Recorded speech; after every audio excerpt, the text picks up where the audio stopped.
get in there? Yeah, There we go. for the Good. record, There, whatever. yep. Good, good.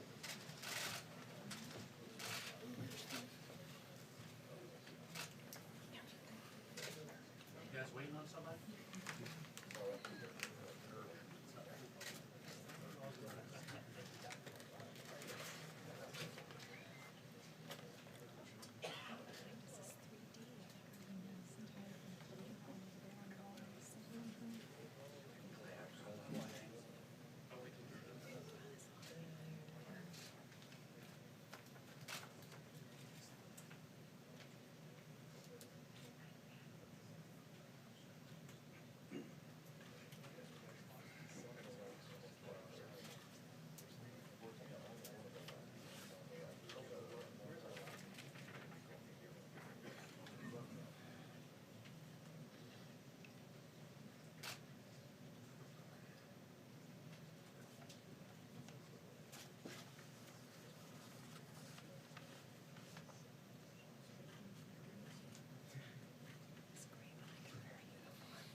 Thank you very much. We just attended a very important task force meeting on the virus that everybody is talking about all over the world, no matter where you go. That's what's on people's minds. And we are going to take care of and have been taking care of the American public and the American economy. We are going to be asking tomorrow, we're seeing the Senate. We're going to be meeting with House Republicans, Mitch McConnell, everybody, and discussing a possible payroll tax cut or relief, substantial relief, very substantial relief. That's a big number. We're also going to be talking about hourly wage earners getting help so that they can be in a position where they're not going to ever miss a paycheck. We're going to be working with companies and small companies, large companies, a lot of companies, so that they don't get penalized for something that's not their fault. It's not their fault. It's not our country's fault. This was something that we were thrown into, and we're going to handle it, and we have been handling it very well. The big decision was early when we shut down our borders. We're the first ones ever to do that. We've never done that in our country before. We would have a situation that would be a lot more dire. Also, we're going to be seeing Small Business Administration and creating loans for small businesses. We're also working with the industries, including the airline industry, the cruise ship industry, which obviously will be hit. We're working with them very, very strongly. We want them to travel. We want people to travel to certain locations and not to other locations at this moment. And hopefully that will straighten out sooner rather than later. But we're working with the industries, and in particular those two industries. We're also talking to the hotel industry. In some places actually will do well, and some places probably won't do well at all, but we're working also with the hotel industry. But the main thing is that we're taking care of the American public, and we will be taking care of the American public. And I really appreciate the professionals behind me and the professionals actually behind them in a different room. We have a tremendous team, and it's headed up by our great Vice President, Mike Pence. And I want to thank Mike because he's been working 24 hours a day, just about. He has been working very, very hard, very diligently, and very professionally. And I want to thank him. I want to thank the team. And I'll have Mike say a few words. Thank you very much. Thank you. Yes. Thank you, Mr. President. We just completed today's meeting of the White House Coronavirus Task Force. We had the opportunity to brief the President today on a broad range of issues. And once again, because of the unprecedented action that President Trump took in January, suspending all travel from China, establishing travel advisories for portions of South Korea and Italy, establishing screening of all direct flights, all passengers from all airports, Italy and South Korea, we have bought a considerable amount of time, according to all the health experts, to deal with the coronavirus here in the United States. In fact, as I stand before you today, the risk of contracting the coronavirus to the American public remains low, and the risk of serious disease among the American public also remains low. That being said, the President did deploy not just a whole-of-government approach, but also a whole-of-America approach. And last week, at the President's direction, we met with leaders in industries from nursing homes to airlines, pharmaceutical companies, commercial labs, and it's had great impact. Pharmaceutical companies are already working literally around the clock on the development of therapeutics that will be medicines that can bring relief to people that contract the coronavirus. And I know how pleased the President was to learn that the commercial labs in this country, led by companies like LabCorp and Quest, have already brought a test forward and are taking that to market effective today. This week, at the President's direction, we'll be meeting with hospital CEOs, health insurance CEOs, and all building on top of what the President will be announcing tomorrow with regard to economic relief for working Americans. We also met today in a conference call with 47 of America's governors.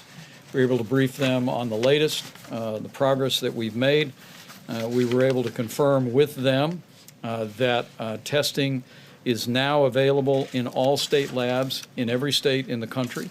Over 1 million tests have been distributed before the end of this week. Another 4 million tests will be distributed. But as I said before, with the deployment of the commercial labs, we literally are going to see a dramatic increase in the availability of testing, and that's all a direct result of the President's leadership. Today, in a few moments, we will outline community guidance that Dr. Burks and Dr. Fauci will be publishing. The President's direction, we're going to be providing guidance about how to keep your home safe, how to keep your business safe, how to keep safe and healthy at your school, and we'll be publishing that information and speaking about that. A brief word about the Grand Princess. The Grand Princess has docked this afternoon in Oakland, California, at a commercial dock.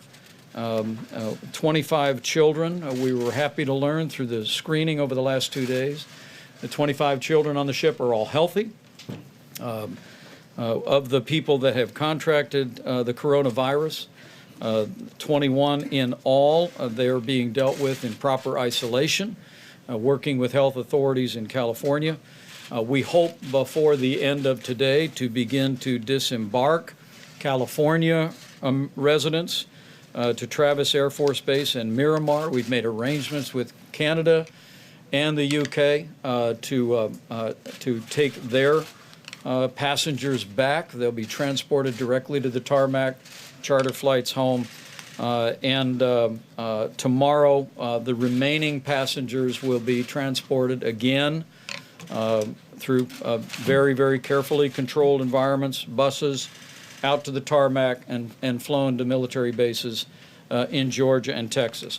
All the passengers will be tested, isolated as appropriate, quarantined as appropriate, and I want to express appreciation to the Governor of California and his administration, the Governor of Georgia, the Governor of Texas for their strong cooperation with us in resolving the issues around the Grand Princess. It has been a partnership which the President directed us from the very beginning, and the process that Bob Kadlec will detail in any questions in a few moments continues to work and move forward. The remaining people on the ship, the crew itself, will push off from the dock, and they will be quarantined and observed and treated shipboard. But the President made the priority to get the Americans ashore, and we're in the process of doing that, as well as returning foreign nationals. Let me just say one other point as the President's spoken today to congressional leadership. One of the things that I informed the President that I've been hearing from governors is the concern about hourly wage earners in this country feeling that they had to go to work even if they were ill. The President has tasked this economic team and is working already with leaders in the Congress to make sure that that anyone feels that they are at risk of losing their job or losing a paycheck because they may contract the coronavirus. When we tell people if you're sick, stay home, and the President has tasked the team with developing economic policies that will make it very, very clear that we're going to stand by those hardworking Americans, stand by those businesses, large and small, and make it possible for us, as the President said from the very beginning, to put the health of America first. We'll be available to take any questions on any of these topics, but Mr. President, I didn't know if you wanted to speak a few more. I think what closing. we will be doing is having a news conference tomorrow to talk about various things that we're doing economically. They'll be very major, including obviously the payroll tax cut. And so we'll be meeting again tomorrow afternoon. We'll be coming back from the Senate. We have a lot of very important meetings set up. And we'll have a press conference sometime after that. And we'll explain what we're doing on an economic standpoint and from an economic standpoint. But they will be very dramatic. And we have a great economy. We have a very strong economy. But this blindsided the world. And I think we've handled it very, very well. I think they've done a great job. The people behind me have done a great job. So I will be here tomorrow afternoon to let you know about some of the economic steps we're taking, which will be major. Thank you very much. Mr. President, have you been tested? Have you been tested, Mr. President, have you been tested? Thank you, Mr. President. Has he been tested? Have you been tested? I have not been tested for the coronavirus. Has the president? Has the president been tested? He's been in contact with people who were in proximity to somebody who had the virus. Let me be sure and get you an answer to that. I honestly don't know the answer to the question, but we'll refer that question and we will get you an answer from the White House physician very quickly.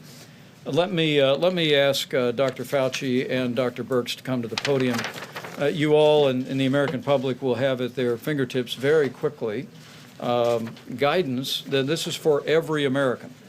We're working with communities like the Seattle area, like portions of California, New York, and Florida that have what we call community spread, a concentration of coronavirus cases.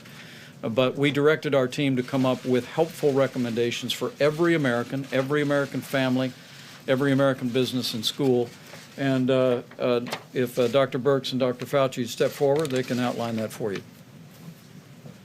Great, thank you. Good evening. It was good getting out last week, meeting with communities. We know that the real solutions to this is every American has a role in stopping the spread of the virus. And so we wanted to really put out guidance for every American and every community that was practical and common sense, but detailed in a way that everyone would know precisely what to do.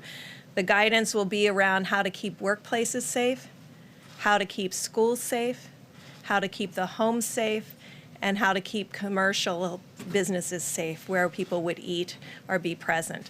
The importance about this is we believe that communities are at the center of this. I came from a field where it was the communities that really solved our issues around HIV prevention. And so we're very much speaking to the communities and the American people about what can be done.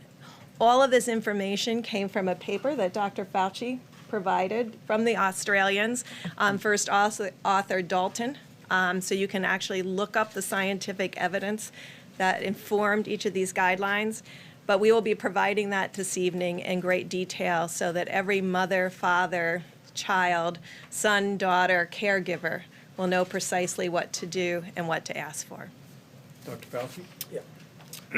Just to reiterate what Dr. Burke said, it was as simple as that. We have been speaking about the kinds of things that would keep our citizens safe in a variety of environments. We've been speaking about on telephone calls. We've been speaking about it at conferences. The CDC has been talking about this for a long time, as has Dr. Burks and I. So we thought we would put it together in a neat formed way that would be available to the general public.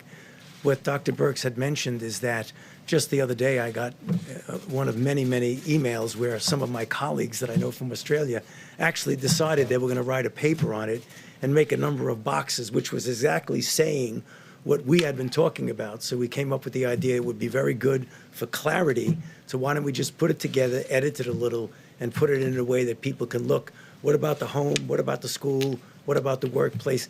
These are really simple, low-tech things. There's nothing in there that's complicated, but it's just stated in a way that's clear that people can understand. I might ask the Surgeon General if there's anything about the guidance you want to reflect on.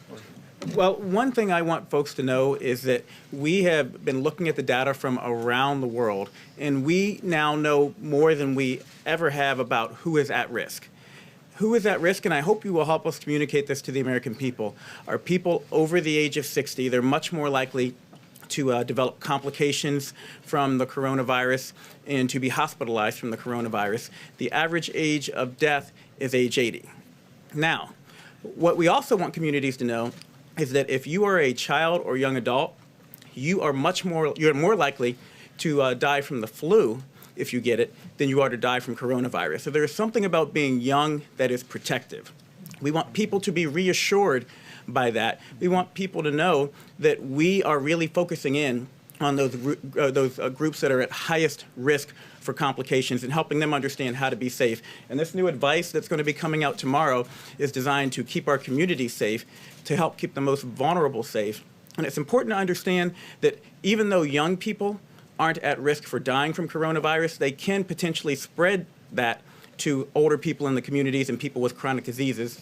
So it's important we all take precautions, washing our hands, covering our cough, keeping our distance from people who are sick, and taking the steps that will be coming out in this new guidance to help make sure we're doing everything we know possible to keep our most vulnerable protected. Great. Well done. Thank you. And I'm going to I think the Surgeon General raises a very important point. You know, my mother is 88 years young. My stepfather's about the same age. This is just a really good time. What Dr. Fauci tells us, what the experts tell us, is to look after family members, loved ones who are senior citizens, and particularly those who have serious underlying health conditions. All the data, Dr. Burks confirms to us that they're the most vulnerable to serious consequences if they contract the coronavirus. But the guidance that we would ask members of the media and the American public looking on, you can go to coronavirus.gov. This information will be posted tonight, and hopefully it will be useful, helpful, common sense for families, for schools, for businesses, and for commercial establishments that welcome the public in, just to create the kind of practices that we believe will mitigate the spread of the coronavirus across the country as a whole. But with regard to seniors, I might just ask Seema Verma to step up and speak about. Last week at the President's direction, we raised the standards for every nursing home in America with regard to infectious disease, and we are deploying all 8,000 of our inspectors in every state, as we told the governors today, to focus exclusively on infectious disease compliance at our nursing homes. Our hearts break for the families at the Kirkland Nursing Home in Seattle. The loss of life has been grievous, but we are sending the message out, working with our governors to make sure our nursing homes and long-term care facilities have the additional layer of protection against the spread of the coronavirus. And maybe you give us Thank you. Thank you, Mr. Vice President. As he said, that's exactly where our focus is. It's around infection control, and we're working with the entire healthcare industry. Today we issued more guidance to nursing homes about really upping their screening of people that are coming into the nursing home and making sure that, you know, they're gloved and they have masks so that we can protect people that are in the nursing homes. The other thing that we're doing is, because we know that many of our senior citizens are vulnerable, we want to make sure that they know that the Medicare program is behind them and we're here to support them. We're letting our patients know that they can get a coronavirus test and that there is no cost sharing associated with that for our seniors on the Medicare program. And we're also letting them know that because of the President's leadership, over a year and a half ago, he took action to actually extend more telehealth benefits to our nation's seniors. And this is a very historic change that we made under the President's leadership. And so if they're sick and they're ill, they can call their doctor, they can Skype with their doctor, and Medicare will reimburse for those services. And we've also, in our conversations with governors today, we've talked about having telehealth services also available in the Medicaid program. Great.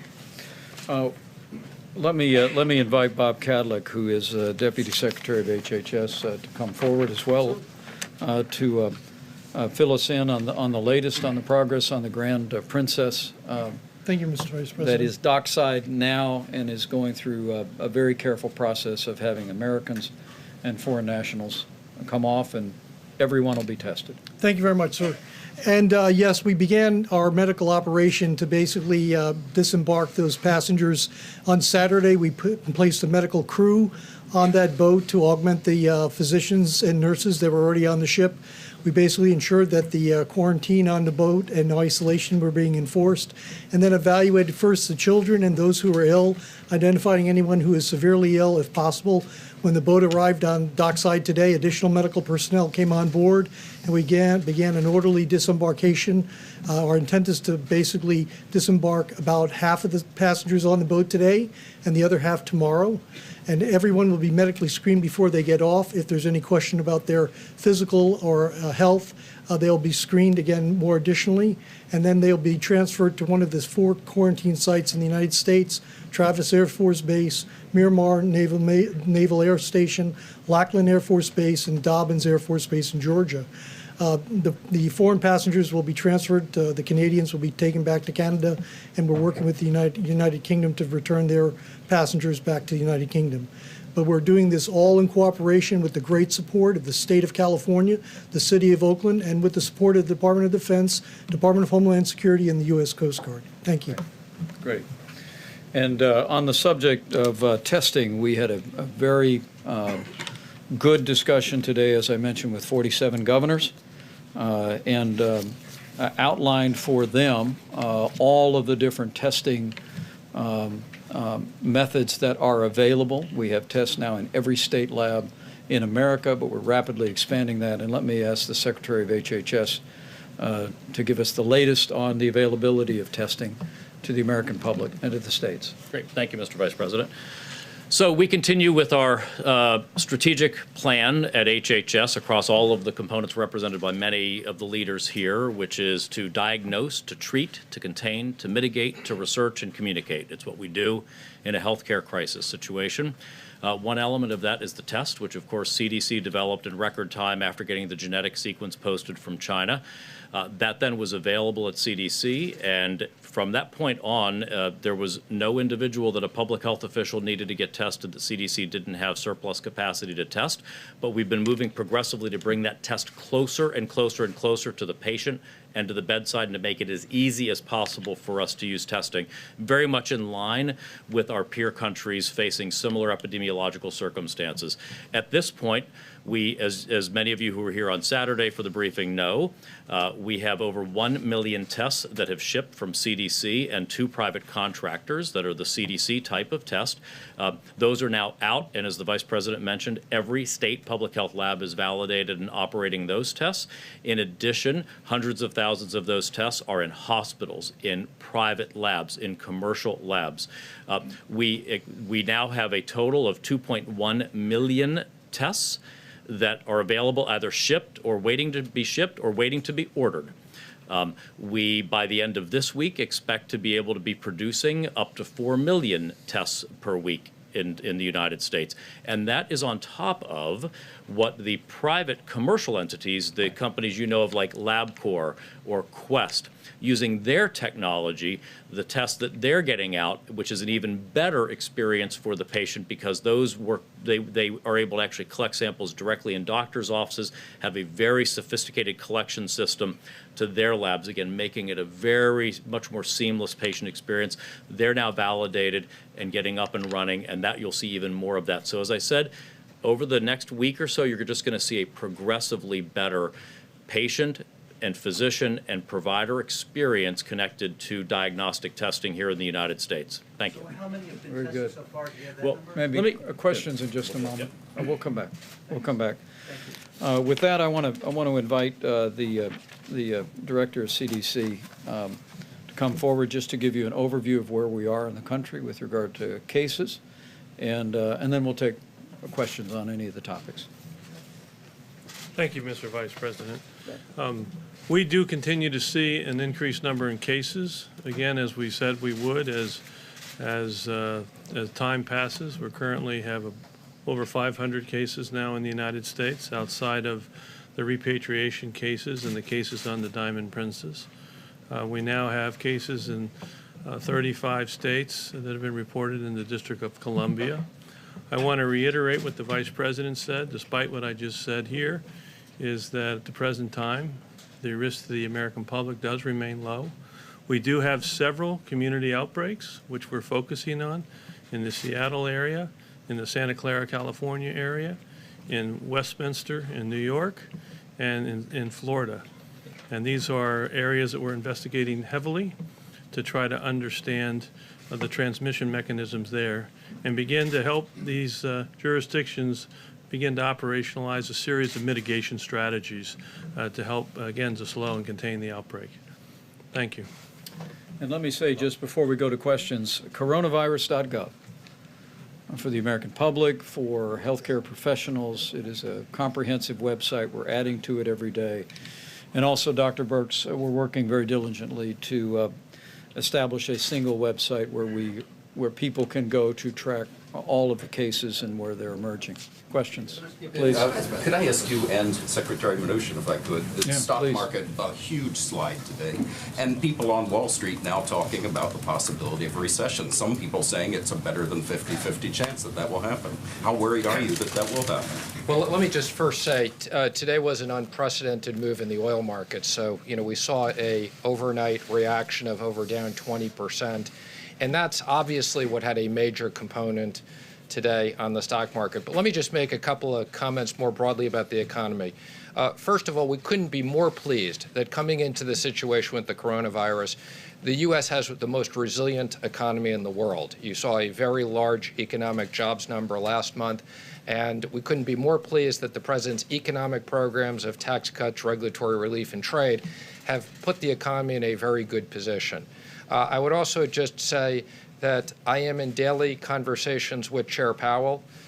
We are committed, and we just had a meeting with the president and the economic team. The president is committed that whatever support we need to provide to the U.S. economy, we will use all our tools, working very closely with the regulators. The president has the bank CEOs coming in this week.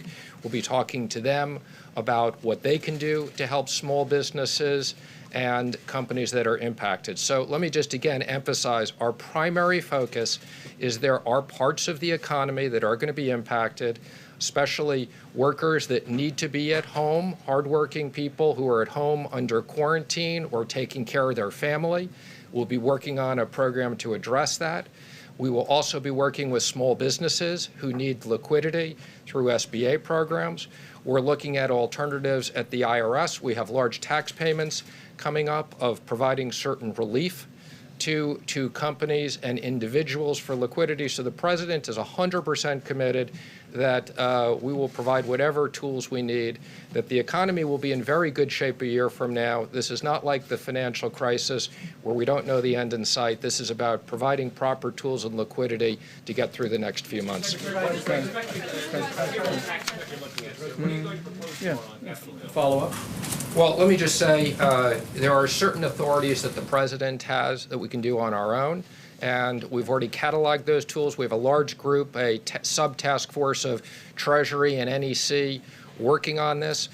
We are also working with bipartisan leadership on a whole range of alternatives that we'll be discussing with them tomorrow. And as you know, we had bipartisan agreement on the spending deal. We will use the same approach to work with the leadership on the House and the Senate on this. What's the number You just said that you have not been tested. You said you don't know if the president has been tested, but today we learned that the president has interacted with 2 lawmakers who have interacted with someone who is positive for coronavirus. So why not get tested? Well, I just simply don't know what the White House physician has recommended to the president, but I promise you we'll get you that information. When do you think you could let us know if the president has been tested? We'll let you know tonight, Okay. right away. Yeah, but look, this is obviously the White House physician is, their directive is to see to the health and well-being of the President of the United States, and we'll get you a very direct answer on that. I've had no recommendation that I would be tested, and but let me just say to everyone, I really do believe that the guidance that we put out today would be very helpful and very encouraging to Americans. It was fashioned by Dr. Burks, Dr. Fauci, some of the leading experts in infectious disease in the world. And for families that are looking on tonight, to go to coronavirus.gov, you can find information about how you can just make your home safer, your family safer, your school safer, your business safer, and we recommend that to your attention. Yes, please. Mr. President, do you believe, and does the President believe, that what happened in the stock market today and what we're seeing among American industries, some of which the President named today as being affected and in trouble here, are in any way a result of this White House's reaction to the coronavirus crisis? Is this the markets and American businesses saying that you guys are not enough in charge and didn't think enough ahead? Well, I have to tell you, I'm about a week and a half into being asked to lead the President's White House Coronavirus Task Force. And the men and women standing behind me and all the men and women standing behind them have done a remarkable job responding to this. The President's decision to suspend all travel from China, Dr. Fauci, I think, reflected just last night on national television about the time that bought us, the decisive action in declaring a public health emergency. I really do believe that the American people can see that this president is putting the health of the American people first. But make no mistake about it, as we go forward, and particularly as we have more testing available, we have these communities that have community spread, there will be more cases. But we simply ask, we ask today for the American public to join with us in the common sense practices that will mitigate the spread of the coronavirus. And also particularly, we're asking every American to look after our seniors who have serious underlying health issues. They are clearly the most vulnerable, and that's where the focus of our energy is today, even as we do everything that we can, working with governors at every level, state and local public health officials to limit the spread of the virus. If I could ask you a question of Dr. Fauci. Thank you, Mr. Vice President. Dr. Fauci. You're up to it. More and more organizations, charities are canceling fundraising events, other events. Is that prudent? Is that an overreaction? Do you think the president should continue with campaign rallies? And do you believe that people, even if they're healthy, should get on board a cruise ship? Okay, so there's multiple different questions, John. So the idea about individual entities, governors, mayors, or whatever, canceling activities that are not coming from a direct recommendation from the federal government, I think that they have I know they have the authority to do that, but what they're probably acting on is what they would consider for their citizens an abundance of caution. Most of the time when that happens, it usually is in an area where there is already documented community spread. And Dr. Redfield mentioned the 4 areas right now that are having community spread that's documented. But you know, there may be, as we know, it's a possibility that there's community spread going on in areas in which we're not detecting it yet. And I think that's the response of the individuals, be they mayors or governors who have you, who are doing that. So I wouldn't criticize them for that. They're using their own individual judgment. And to me, I think that that would be prudent. Campaign rallies? You know, I can't comment on campaign rallies. It really depends. We are having, as we've all said, this is something in motion. This is an evolving thing. So not sure what we're going to be able to say at the time where you have a campaign rally. If you're talking about a campaign rally tomorrow in a place where there is no community spread, I think the judgment to have it might be a good judgment. If you want to talk about large gatherings in a place where you have community spread, I think that's a judgment call. And if someone decides they want to cancel it, I wouldn't publicly criticize them. Mr. Vice President, I had asked one last one about cruise ships because a lot of people are planning cruises over the spring break. Would you recommend that anybody, even a healthy person, get on board a cruise ship? Yeah, I think if you're a healthy young person, that there is no reason, if you want to go on a cruise ship, to go on a cruise ship. Personally, I would never go on a cruise ship because I don't like cruises. But that's another story. But the fact is that if you have the conditions that I've been speaking about over and over again to this group, namely an individual who has an underlying condition, particularly an elderly person that has underlying condition, I would recommend strongly that they do not go on a cruise ship. And let me also say, John, I think you raise a good point. We're expecting a proposal tomorrow. The DHS, the Coast Guard, all of our health officials are currently discussing with the cruise line industry. I was in Miami on Saturday. We made it very clear that we needed cruise lines to be safer, to establish and to embrace new protocols, screening on board, screening off, new medical protocols, shipboard processes for evacuating people that may contract coronavirus or a serious illness. And I know the President was grateful that our cruise line leadership all stepped up to the table. They said they're ready to go to the next level. And so we'll be reviewing that proposal tomorrow with the objective that apart from the Americans that Dr. Fauci just described, the seniors with serious underlying conditions, we're going to work with the cruise line industry to improve the safety, improve the health environment on cruise lines in the short term and in the long term. Yes, Mr. President, thank you. Sorry, I got it. Last time President Trump was in this room, he told us that the number of U.S. cases was 15 and would soon go down to 0. You guys are saying today that the number is going up and it's more than 500. What is the discrepancy and how was he so wrong on that number? Oh, look, I think what the President was referring to is that we will have people that test positive and then they get better. President Trump wants the American people to know, and I'm going to ask Dr. Burks to reflect on this for a moment. The vast majority of people who contract the coronavirus will get better. And the President's just challenged our task force as the numbers grow, and they will. As we'll continue to test more and more Americans. We are, as I'm standing here. That it's also important to remember that people with the vast majority get better completely. Some large percentage have mild flu symptoms, some have serious flu symptoms, but then of course for the Americans you heard the Surgeon General refer to, seniors with underlying serious health conditions Dr. Fauci referred to, we're committed to lean in and to make sure they have the support they need. But the President's focus here is just making sure people understand that while the numbers grow, there are people that come off the list because they get better. And Dr. Burks, did you want to reflect on what we know about the cycle of the coronavirus?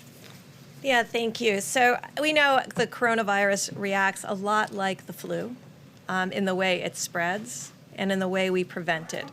And so when we put out the guidelines to the American people, they will reinforce the guidelines, and we hope the number of flu cases go down too, because people will really be what we call situational awareness. I did want to add one piece to our cautions about people with pre-existing condition.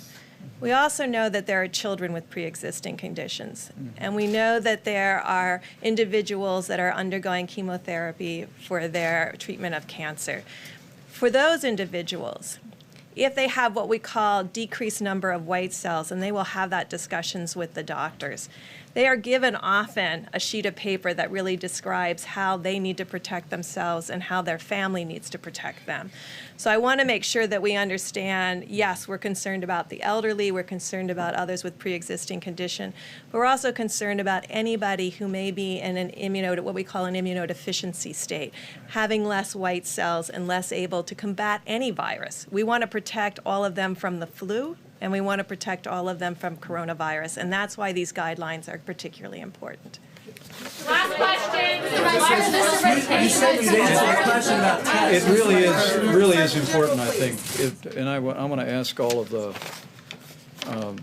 journalists in the room, do what you can to distribute this information, coronavirus.gov, because exactly the reason that Dr. Burks just said so well, that we want to make sure that families have the tools, businesses have the tools, even in areas where we don't have a significant outbreak of the coronavirus.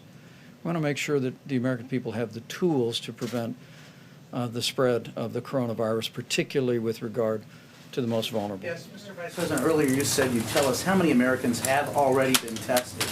And as a follow-up to a question that was asked earlier, are the president's tweets hurting your efforts at all? Because he's accused the Democrats and some of the members of the press of making more of this than he says it is. He's made lighter of it than you all have here. So has his tweets hurt you, and can you please tell us how many Americans have been tested? I'm happy to do that.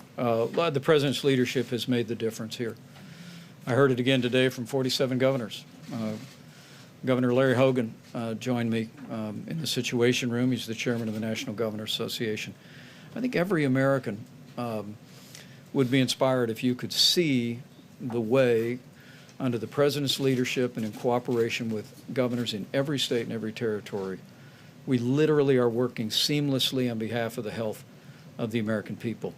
I'm going to invite the Secretary of HHS to come up and speak about how the number of tests that have been done and where we are.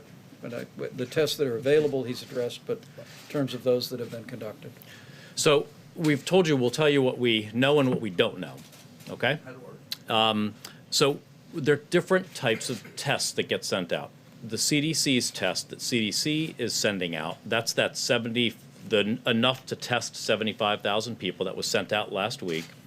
Those go to public health labs, about 80 labs in the United States, one in each state at least. Those report results back in to the CDC because they're part of the public health network. The larger quantity of tests that shipped, about 900,000 of the tests that shipped by this weekend, and then so many of the remainder of that total 2.1 million tests, those go to hospitals, private labs, others for testing. They don't currently have to report to us that they've conducted a test or what the result of that test is. The CDC is actively working right now to build that IT connectivity with them so we can gather that information. So right now, I could not give you a number of how many Americans have received a test because many will have received a test through hospitals or non-public health labs. And so let's work. We're getting the system, the IT system up through CDC. We want to give you accurate information as we go. Dr. Redfield, is that fair? If I may, everyone, thank you all for being here. We will be back here tomorrow, and we'll continue to bring the latest information forward to the American people. Again, let me encourage all of you here and everyone looking on around the country to go to coronavirus.gov to get really useful, practical, common sense recommendations about how to make your home safer, how to make your school safer, how to make your business and any enterprise out there safer. These are practical recommendations from the best experts in America, and we commend them to your attention.